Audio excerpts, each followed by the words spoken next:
Bienvenue à Les Affaires Brassicole, votre balado sur l'entrepreneuriat brassicole du Québec, avec Leonardo Calcagno de Baron Mac. Bonjour tout le monde, bienvenue à Les Affaires Brassicole, j'espère que vous allez bien. Écoute, nous autres, Baron Mac, on est bien contents que l'été s'en vient. Enfin, on peut aller marcher, aller boire des bières tranquillement, voir la chaleur qui s'en vient. Euh, Comme vous savez, il y a plein de choses que Baron Mag fait ces jours-ci. On est occupé, on vient de lancer notre 15e anniversaire avec la gang de Denham, avec des podcasts, des rencontres, plein de choses qui s'en viennent. Bien sûr, comme vous avez vu, on est avec la gang de Vermont aussi. On commence un podcast là-dessus, du contenu. On est avec les gars Beer Cup cette année, la Coupe du Canada, comme chaque année, on fait un dossier spécial. Puis en plus, on est au Cherry Craft Beer Association. So, Baron Mag grossit beaucoup. On fait plein de choses avec ça. Puis bien sûr, on développe assez du contenu qui s'en vient plus dans notre côté Baron Pro. Comme vous savez, c'est une section intéressante. Abonnez-vous là-dessus. Ce podcast est commandité par Inomad. Bien sûr, Inomad, c'est une malterie québécoise pour les bières d'ici, puis les distilleries d'ici. Si vous voulez avoir vraiment des produits québécois à 100% avec du malt d'ici au Québécois, allez avec Inomad. Écoute, à Inomalt, à chaque mois, en plus, on vous invite à découvrir avec en cours l'usine, voir qu'est-ce qui se passe là-bas. C'est un beau petit tour. Ça finit avec des sandwichs puis de la bière, des rencontres entre brasseurs. C'est vraiment une belle rencontre. Ça. Allez sur inomalt.ca pour vous abonner à l'infolette ou allez sur baromètre.com pour avoir plus d'informations. Aujourd'hui, on parle avec la gang de Florilège. C'est une microbrasserie, comme je dis souvent, il y a des bonnes affaires qui s'en viennent. Tu sais, je sais qu'on parle beaucoup des fermetures, mais il y a des beautés qui sortent, comme des fleurs, mais je vais te être un peu là-dessus. Même écoute, je sais que l'industrie passe par plein de défis, mais il y a des affaires qui sont intéressantes. Florilège, c'est une nouvelle brasserie qui sort, puis le feedback que j'ai eu dans la messagerie, dans mon Facebook, dans mon LinkedIn, tout ça, a été impressionnant. Je ne m'attendais pas à ça, que le monde soit si excité d'avoir des nouvelles brasseries. Je pense qu'ils ont besoin, avec l'été qui s'en vient, quelque chose de nouveau. Aujourd'hui, on parle avec la gang de Karine et David, qui va nous parler un petit peu, bien sûr, de la brasserie. C'est quoi leur but, la vision de ça. Bien sûr, si vous connaissez un petit peu Flore, la brasserie qui était avant, David était le brasseur de cette brasserie coopérative. On va vraiment parler plus de leur brasserie, comment ça en va avec ça. Puis bien sûr, c'est pourquoi le monde est excité à ce point-là. Karine puis David, comment ça va? Ça va bien. Salut, ça Merci va de nous bien? recevoir. Oui. Écoute, merci beaucoup. Écoutez, je niaise pas. J'ai eu beaucoup de feedback de la brasserie. Je ne sais pas pourquoi. À ce point-là, je pense que le monde, c'est l'été, il s'en vient, il fait chaud, vous avez un beau branding, vous avez plein d'affaires qui s'en viennent. Je pense que c'est quelque chose d'intéressant. De votre côté, je sais qu'on a déjà goûté à vos bières avant, dans le temps de Flore, puis les bières étaient vraiment bonnes. J'étais un peu triste quand ça a été fini, Ouais. ce projet-là. Mais je pense que le monde est excité de ça. Vous avez vraiment fait un beau message au monde, je pense qu'il est là-dessus. So, avant de commencer tout ça, peux nous parler un petit peu, commençons par Karine, ton feedback, ton background, brassicole, David après ça. Puis bien sûr, on va parler un petit peu du projet à l'aide de ça. Ouais. Moi, mon background brassicole, c'est plus une passion d'amatrice de bière de microbrasserie parce que moi, je suis psychoéducatrice OK. depuis 20 ans. Je travaille en trouble du spectre de l'autisme. Donc, c'est une deuxième carrière pour moi. Et puis, ce qui m'a amenée dans ce milieu-là, c'est vraiment la passion. Et puis, c'est ma rencontre avec David. Et puis, donc, je me décidé de me lancer là-dedans, de changer de carrière. C'est une deuxième carrière. Et puis, OK. voilà, ça Mhm. ressemble à ça. Pas mal ça, puis David? Ben moi aussi, pour rester dans la thématique de deuxième carrière, à la base, moi, j'étais dans le milieu culturel à Trois-Rivières pendant 12 ans avant de travailler sur Flore Sauvage, ouais. Bien, hein? Mais j'étais brasseur maison depuis plusieurs années quand même. C'était une réelle passion pour moi. Puis en 2020, ça a été un peu mon année COVID de me lancer dans la recherche plus approfondie pour m'amener justement à définir la philosophie de production de Flore Sauvage à l'époque. Ce qui nous a mené évidemment à démarrer le projet en 2021. Flore Sauvage est une coopérative brassicole, une coopérative de travail. Donc, comme tu disais, là, c'est ça, j'ai agi comme brasseur pour Flore Sauvage jusqu'à la fermeture en juin 2025. Ça a été une super belle expérience. C'est là que Karine et moi, on s'est rencontrés aussi dans ce contexte-là chez Flore Sauvage. Puis, on a fermé le chapitre, comme je dis, en juin 2025 pour en ouvrir un autre près d'1 an plus tard.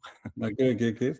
C'est sûr, la nouvelle brasserie que vous lancez maintenant, c'est quoi la philosophie derrière de ça? Puis c'est quelle sorte de bière on s'attend à ça? C'est Mmh. sûr qu'on a vu les images qu'on a vues, c'est un petit peu, tu sais, la vision derrière de ça. On voit c'est sur des bouteilles qui s'en viennent, je pense, ou non, ou c'est des nouvelles nouveautés. Est-ce que vous avez fait de la bière sauvage? Le monde veut savoir plein de choses. Ce que je te dis, le monde est bien excité quand c'est sorti. Yes. Il va y avoir une gamme de bières sauvages encore. Ça c'est sûr, il va en avoir en bouteille, mais on vient rajouter d'autres produits. Tu sais, le défi qu'on se lançait, puis ce qui est important pour nous, c'était d'assurer, une certaine régularité ou de la disponibilité. Ce qui est un défi au niveau des bières sauvages de par le temps de production, hein. On parlait, nous autres, en moyenne de 4 à 5 mois Ouais, ouais. par produit. Fait que c'est un défi pour le modèle d'affaires aussi. Donc, on est une brasserie créative, on aime faire les choses à notre façon aussi, amener notre touche à nous. Donc, il va y avoir différents styles qui vont vraiment être nos interprétations des styles. Puis, il va y avoir, comme je disais, la gamme sauvage en bouteille, mais également de la canette aussi qu'on va mettre en marché. OK, Principalement OK. de la canette, Ouais. oui. OK, puis la canette, c'est une canette pour distribuer ou une canette vraiment très locale à ce point-là? C'est quoi votre modèle d'affaires? Ça va être vraiment plus un modèle d'affaires où est-ce que le monde va chez vous prendre de la bière, tout le kit, qui parle des canettes, ou vous avez fait une mini-distribution dans votre coin, tout ça? On est toujours dans un modèle de proximité. Tu sais, dans la communauté à Shawinigan, à Sainte-Flore, beau sentiment de fierté par rapport à la brasserie, au projet. Donc, c'est sûr qu'on développe beaucoup au niveau local. Toutefois, c'est important pour nous de sortir aussi, puis de se faire connaître, d'aller à la rencontre des gens, puis même des invités par chez nous par la suite. Là. Tu parlais notamment de l'été, tout ça. Ouais. Super belle région. Puis, donc, c'est un peu c'est un équilibre des deux, mais c'est sûr qu'on démarre ça très local. Puis même la distribution chez les détaillants, tout ça va être surtout local, Mauricie, dans les environs pour débuter. Ouais.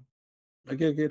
Puis côté modèle d'affaires que vous avez, est-ce que vous avez un petit bar, un petit restaurant, un petit brewpub? Parlez-nous un petit peu de tout, comment on fonctionne quand on va chez vous.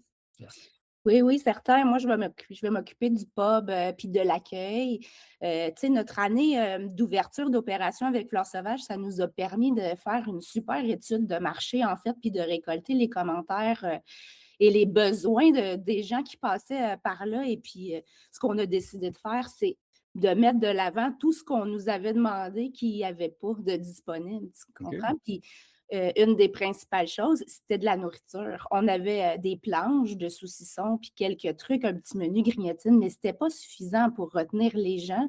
Ils venaient prendre une bière, puis ils repartaient souper, tu sais. Donc, là, on va avoir un beau comptoir bouffe, quelque chose de simple. Là, on n'avait pas l'espace de faire une grande cuisine, ni les compétences d'ailleurs, mais un beau petit comptoir bouffe dans la simplicité, mais dans la qualité. Ça va être un hybride entre pas du fast-food, mais ni de la nourriture gastronomique comme on retrouve dans Sainte-Flore. On pense que c'était un besoin de faire un équilibre des 2. Tu sais, que les gens puissent venir profiter du beau village bucolique, de Sainte-Flore, mais pas s'en tirer avec une facture de 200 $ pour aller souper. C'est bon ça. Mm. Donc, on a Parfait. l'impression que ça va répondre à ouais, à un besoin avec un beau petit menu. On a steppé up aussi avec, tu sais, un permis d'alcool qui va permettre de servir autre chose que de la bière. On va avoir du vin, on va avoir d'autres offres qu'avant on n'avait pas. C'était exclusivement la bière. Tout à fait. Voilà, c'est principalement ça nos nouveautés. Ouais, toujours dans un esprit d'accessibilité aussi. Tu sais, évidemment, nos bières qu'on fabrique sur place vont être disponibles, mais toujours aussi dans un esprit d'accessibilité, puis offrir autre chose, puis aller rejoindre un plus large public aussi, si on veut. Là.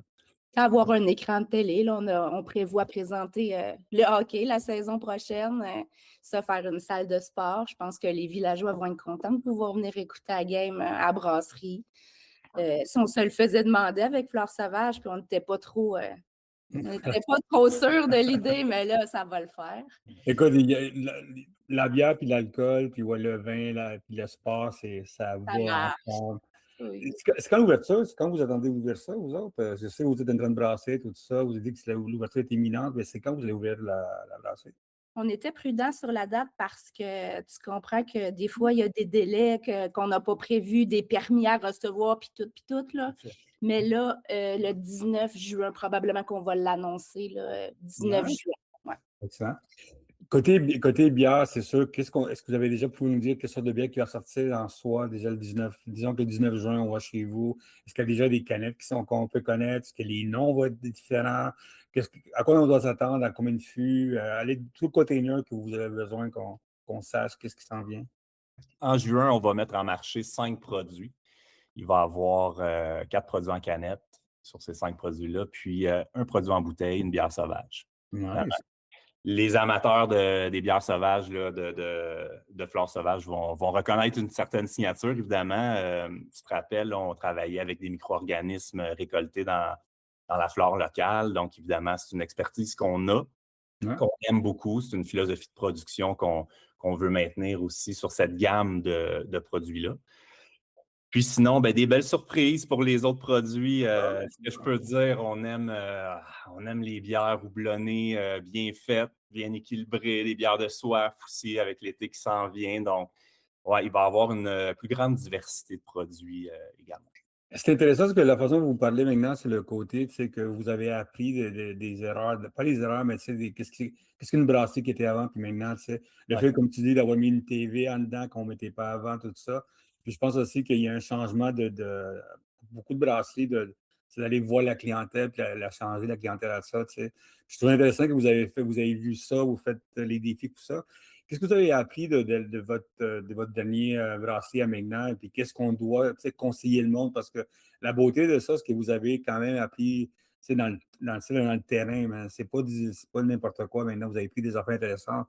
Ouais. Quelle sorte de conseils vous pouvez donner aux gens quand on lance une microbrasserie? Parce que la beauté de ça, c'est avant le podcast, on se parlait qu'il y a des microbrasseries qui sortent. Je ne m'attendais pas à ça. J'ai eu des courriels du monde comme OK, man, il y en a qui sortent dans pas long. Vous autres, c'est le 25 mai, dans 2 semaines, il y en a une brasserie qui ouvre. Nous qui ouvre là-bas, créer local, bien sûr, tout ça. Mais Oui. vous, qu'est-ce que vous avez appris avec tout ce que vous avez, avec vos défis, avec les fermetures, tout ça? On apprend quelque chose, puis après, vous sortez, c'est sûr, plus fort avec ça, avec ce qui s'en vient. Ouais, Vous tout pouvez à nous fait. donner un petit peu qu'est-ce qu'on a appris là-dedans, puis qu'est-ce que le conseil qu'on peut donner aux gens? C'est une excellente question. Tu sais, on a appris beaucoup de choses, évidemment.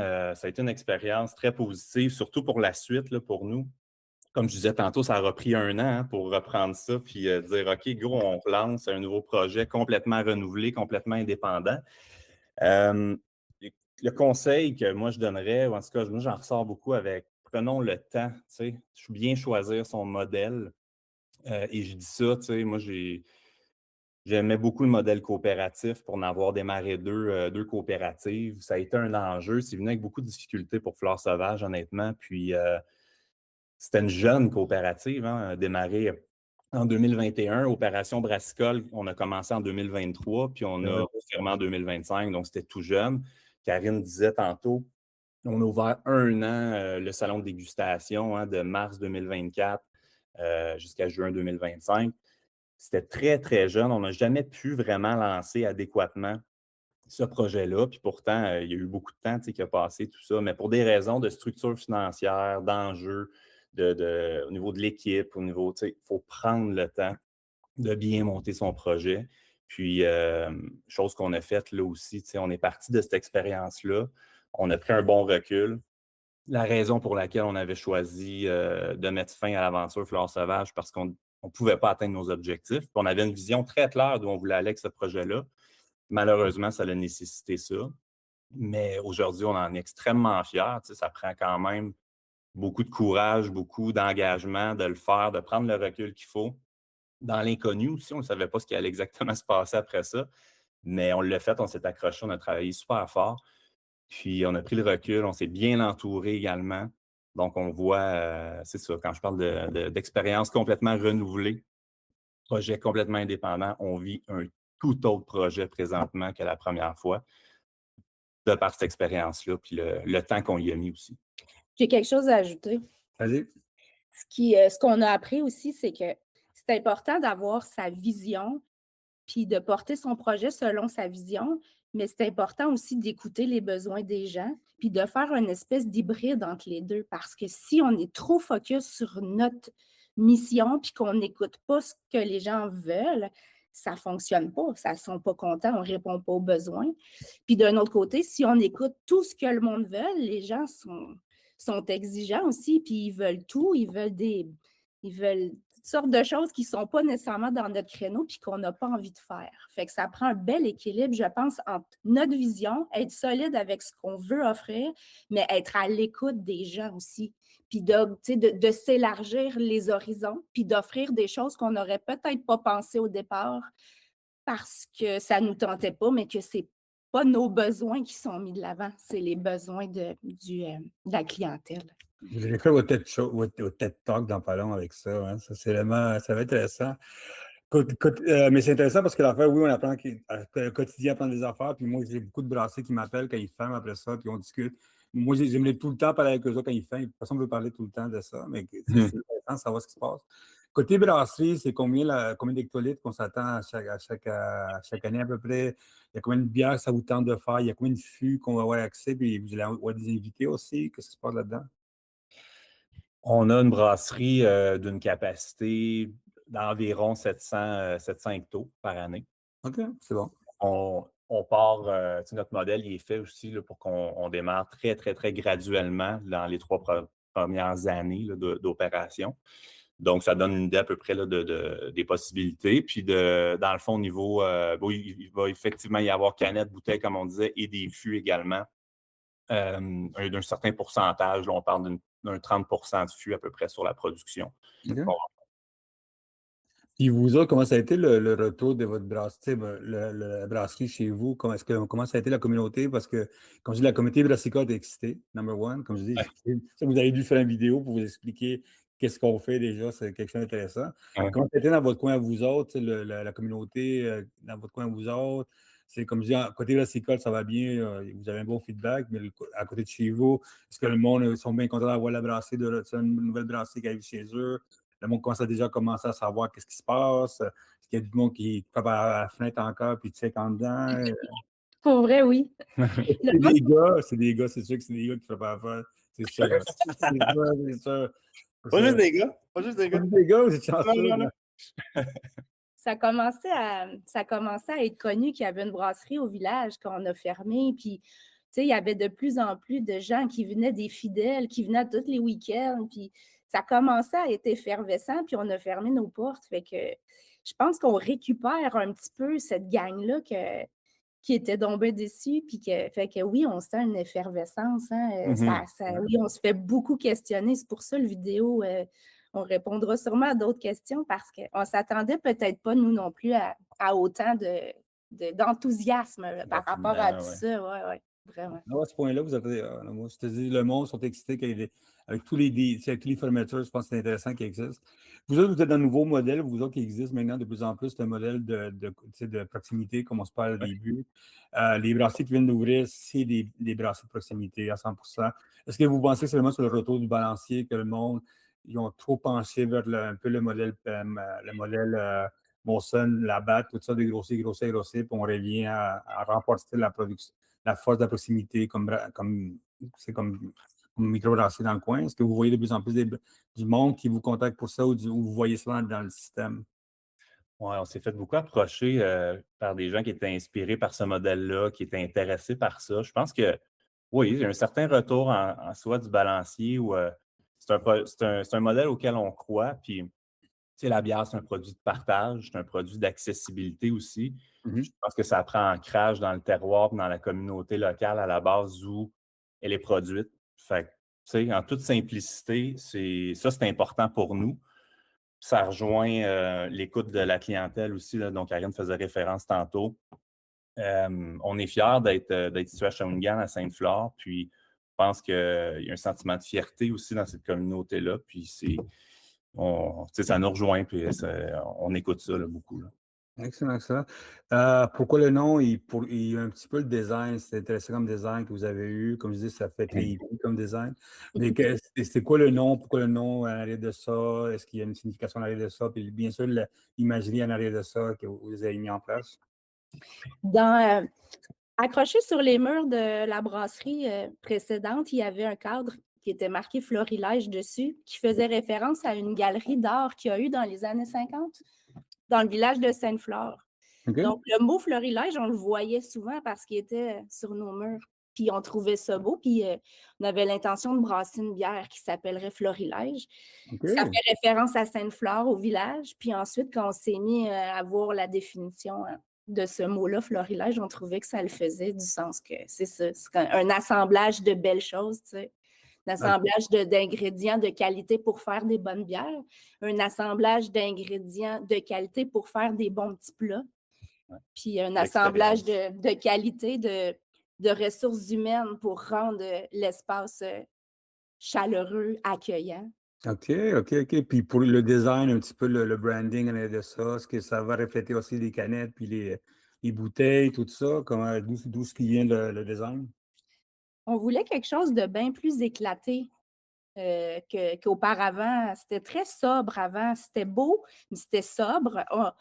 On se faisait dire comme commentaire aussi, on ne vous voit pas au village, tu sais, vous n'êtes pas très affichés, c'est pas très. Ça flashait pas, là, Fleurs sauvages. Là, on a décidé qu'on voulait être vu, on OK. veut être plus visible, qu'on veut être plus funky, c'est ça, on est plus affirmé. Puis on a approché une artiste visuelle là, qui faisait des trucs un peu funky, puis ça y a tenté là, de travailler avec nous. Fait que c'est ça, notre image se veut à l'intérieur de la brasserie aussi, ça va être plus coloré, plus éclaté.